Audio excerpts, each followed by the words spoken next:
Gimana? Pertama tentang anggaran IKN. Sekarang kan dalam proses APBN ini siklus anggaran sudah berlangsung.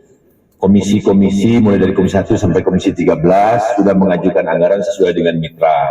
Total anggaran yang ditambahkan itu kurang lebih hampir 980 triliun. Nah ini kan akan diakses oleh Banggar dan sebelum nota keuangan. Nah kita berharap semangat efisiensi yang dilakukan oleh Presiden Pak Prabowo ini mencerminkan juga terhadap kementerian dan lembaga. IKN sudah menelan kurang lebih 89 triliun di 3 kali anggaran APBN. Nah oleh sebab itu tadi menyangkut dengan sikap dan pandangan Partai Nasdem, alangkah sia-sia kalau anggaran sudah hampir itu baru dari APBN, belum lagi pihak ketiga, itu ratusan triliun tidak dimanfaatkan dan tidak diefektifkan. Nah, itu pandangan fraksi Nasdem, segera untuk kita memprioritaskan minimal Pak Wapres untuk segera berkantor dengan Menko dan kementerian yang terkait, biar IKN itu bisa difungsikan. Seperti itu. Nah kalau investor swasta sendiri itu hampir sekitar, kalau dalam hitung-hitungan badan investasi itu hampir di angka 80-90 triliun juga. Itu hotel, embung, apartemen seperti itu dan beberapa bangunan lainnya. Mayoritas swasta. Tapi kalau hotel kan udah selesai itu, udah kurang lebih hampir 200 kamar. Kalau ke IKN itu pasti ke hotel, apa nama hotelnya? Lupa saya sih. Oke, saya rasa itu ya.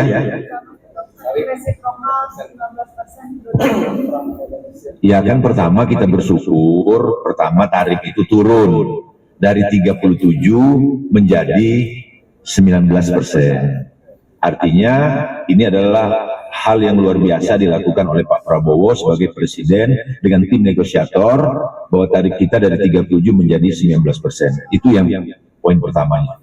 Persoalan poin kedua, ada wacana misalnya barang impor Indonesia 0% yang masuk ke barang Amerika masuk ke Indonesia 0%. Di satu sisi memang dari sisi pemerintah memang dirugikan, tapi dari sisi konsumen itu diuntungkan bahwa tarifnya tidak double seperti itu.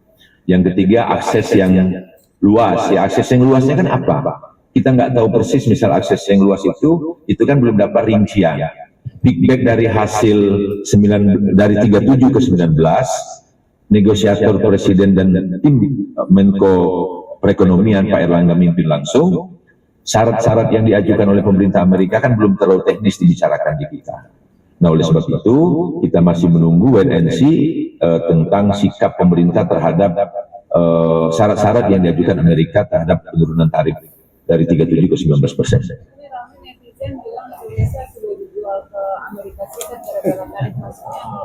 Itu kan pandangan netizen. Pandangan pemerintah kan kita bersyukur barang ini turun dulu, itu juga yang prinsipnya.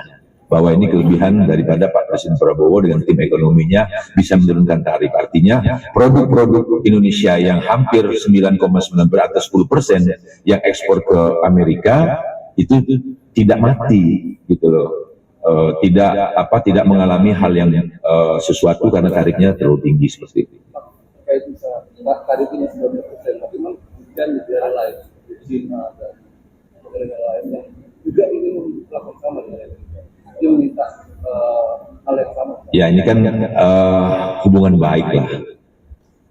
Seperti China, Amerika, akhirnya Trump ngalah. Ya Trump ini kan pedagang lah. Dia berasumsi bahwa kalau dia dengan Cina saja dia nggak sanggup karena bahan baku daripada Amerika itu banyak ke Cina, dan reaksi Amerika pun luar biasa bergejolak waktu itu ketika tarif Cina 200%, 250% gitu loh. Sekarang kan dengan negosiasi antara tim negosiasi Cina dengan Amerika, tarif Cinanya udah turun lagi. Artinya bahan baku dan seterusnya itu Cina lebih siap daripada Amerika. Nah kalau kita kan total produk ekspor kita kurang lebih 40%. Kita menjaga 60%-nya untuk kebutuhan nasional. Nah, Cina memang 18% kita. Tapi kan hubungan baik, kerjasama dan sebagainya kan terjalin dengan Cina selama ini. Nah, kita berharap hubungan baik, kemitraan dengan Cina tidak mempengaruhi tarif dagang antara hubungan kita dengan Cina. Memang Cina 18%, Amerika 10%. selebihnya beberapa negara Eropa dan Malaysia. Jadi 40% ekspor kita itu memang tidak tergantung 100% dengan Amerika. Amerika 9,9%, 10% kita ekspor per tahunnya ke China, ke Amerika seperti itu. Oke ya, terima kasih ya.